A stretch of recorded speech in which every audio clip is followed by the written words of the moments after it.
41 muertos y 1.186 detenidos.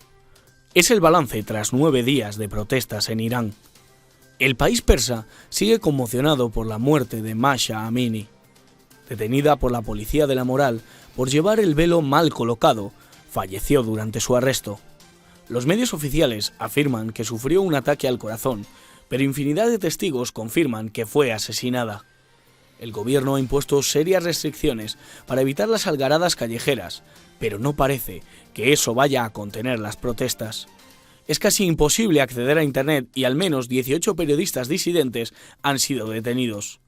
Aún así, las convocatorias corren como la pólvora y los disturbios van a más. Este domingo el gobierno apoyó las multitudinarias manifestaciones a su favor. Los seguidores del ejecutivo de Evan Aharasi salieron en masa a las calles mostrando la división en el país.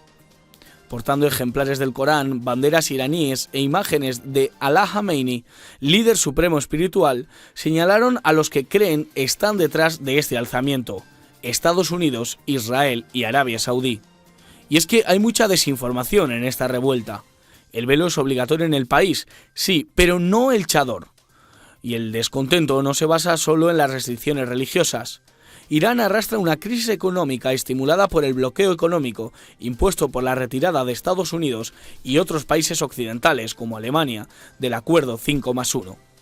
De ahí que no podamos descartar la influencia extranjera que quiere impulsar en Irán una nueva revolución de colores.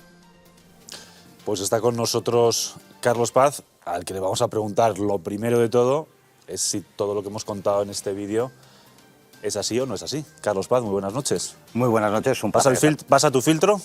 Un placer estar con vosotros y me ha parecido un análisis muy acertado de la realidad. Porque no se suelen hacer análisis acertados, no en este programa, que nos esforzamos por ello, sí, pero en general en otros medios. En general, sobre Medio Oriente no se hacen ningún tipo de análisis certero, son muy interesados, y en concreto sobre la situación de la República Islámica de Irán están distorsionados o simplificados o enteramente entrando dentro del campo de la mentira por los fortísimos intereses que hay por destruir las estructuras políticas de la República Islámica de Irán.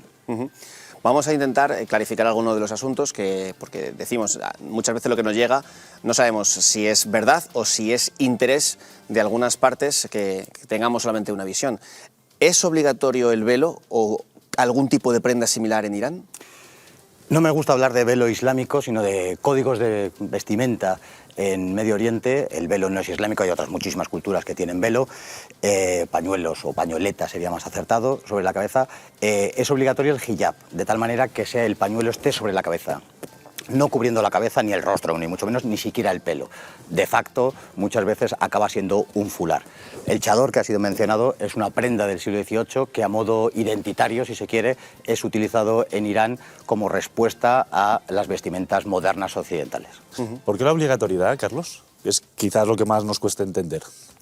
En el Corán, ni en los hadices, en los dichos y en los hechos del profeta Muhammad, viene nada parecido al velo, ni a taparse la cabeza. En sentido estricto habla de un manto que cubra los hombros de las mujeres por cuestiones de pudor. Esto viene de la cultura árabe, que fue la que difundió el Islam, y el Islam luego, al supeditarse a cada uno de los fondos culturales sobre los que se ha sentado, ha dado formas culturales en las que hay que taparse o no. Por ejemplo, en el Líbano y en Siria no hay que taparse.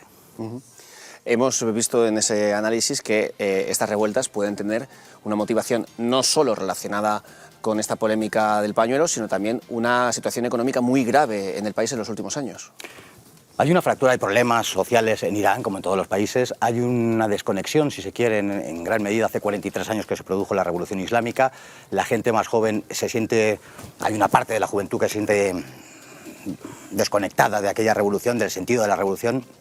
Y esto ha caído, el asesinato defendido por unos o la muerte circunstancial por otros de esta mujer que era kurda y suní, que esto ha ayudado a revolver las aguas, en el trasfondo de un malestar económico propiciado, como decíais muy bien y muy acertadamente, por ese bloqueo que mantiene Occidente con Irán. Y también, que no se comenta, por la situación en la que el líder supremo, el jefe del Estado que diríamos nosotros, Ali Khamenei, se encuentra, puesto que está enfermo, y esto ayuda a ese tipo de revueltas. Has dicho un dato clave, el origen suní de la fallecida, de la supuestamente asesinada. ¿Hasta qué punto Arabia Saudí y las dos diferentes corrientes de visión dentro del Islam podría estar influenciando también? Hay una guerra soterrada y de manera abierta ya entre el mundo, en parte del mundo suní, principalmente los dos países que encabezan el mundo suní y los dos países que alimentan el terrorismo mundial, que son Turquía a través de esa hermandad musulmana y Arabia Saudí a través del wahabismo, con el mundo chií que representa principalmente Irán, aunque hay otros muchos como Azerbaiyán, Yemen, Bahrein.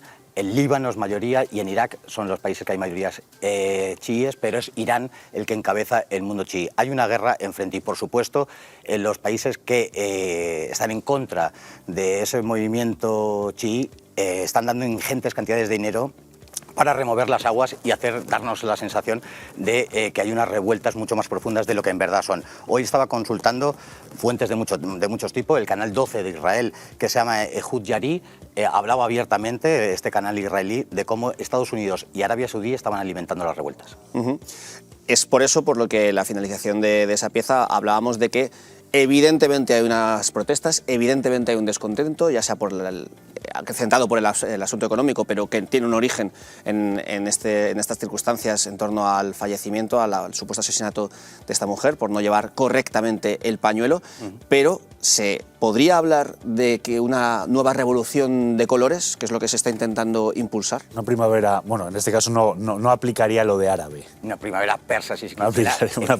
Un otoño persa, un otoño persa. Todo apunta a que esto está siendo así, a que hay un malestar, que hay esa desconexión de parte de la juventud, que hay esas protestas, pero otras mucho multitudinariamente mayores, están siendo este fin de semana 1 millón de personas en Teherán. Las mujeres, que muchas veces se dice que las mujeres encabezan este movimiento de anti-hijab, hay otros tantos o más número de mujeres que están a favor de mantener el hijab y el chador. Y esta parte se nos oculta en Occidente, pero esto es una realidad que hay que contarla para entender un poquito más cómo es la fotografía más exacta de Irán. Pues Carlos Paz, muchísimas gracias por precisamente dar otro punto de vista, o por lo menos ampliar, porque muchas veces lo que nos llega solamente es, podríamos decirlo, propaganda por parte de uno de los combatientes o de una de las partes interesadas, y también es interesante saber el origen de esta polémica y otros factores que pudiesen estar afectando. Muchísimas gracias. Muchísimas gracias a vosotros.